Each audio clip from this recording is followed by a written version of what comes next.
Okay, so we're about to start making incisions. So this area is what we call the recipient site. So in this gentleman, it's the anterior hairline because that's the bit that we're covering. So we've got the anterior hairline and this temporal area here.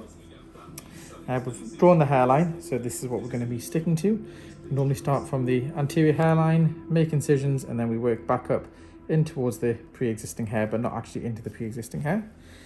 When we're making incisions, there's a few considerations. So obviously we need the patient to be comfortable, we need adequate lighting, what have you, that's fine. We've anesthetized the recipient area, so this area is all numb. We've put a little bit of fluid in that swells it up, and we're about to make the incisions. When we're making incisions, when you look closely, you might see some pre-existing hairs.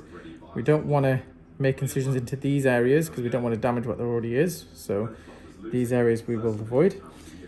When we're making incisions, one thing is to think about is the depth of the incisions. So what you can see here is the needle has been bent. So from the bevel all the way to this 90-degree junction angle here, it will be the depth of the incisions.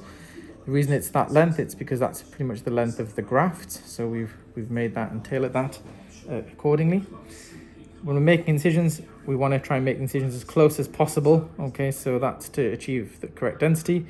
One misconception sometimes with hair transplants is that people think that the density of your recipient area is going to be the exact same density as maybe other areas of the scalp, which isn't actually really possible. When we're making incisions, there's a few different variables, a few parameters that we can change and alter.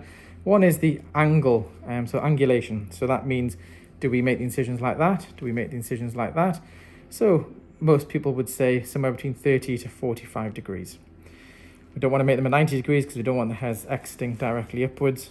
So between 30 to 45 is appropriate. Sometimes it might be more shallow, sometimes depending really on what the other hairs are doing. And sometimes as we move around and we go into these areas here, the hairs exit the scalp quite acutely, so we might have a more of an acute angle in those areas. The other thing is direction. So at the front here, the hairs exit quite forward. You can see that here with these hairs, the hairs are sort of exiting straight ahead. As you move around, you can see these hairs are sort of more angled this way, and then as we come around this area here, the angle is more this way. So when we're making the incisions here, we're going to be making them in the same direction as the surrounding existing hair. So these incisions are going to be that way. These incisions here are going to be forwards. And then, as I mentioned about the angulation, somewhere between 30 to 45 degrees.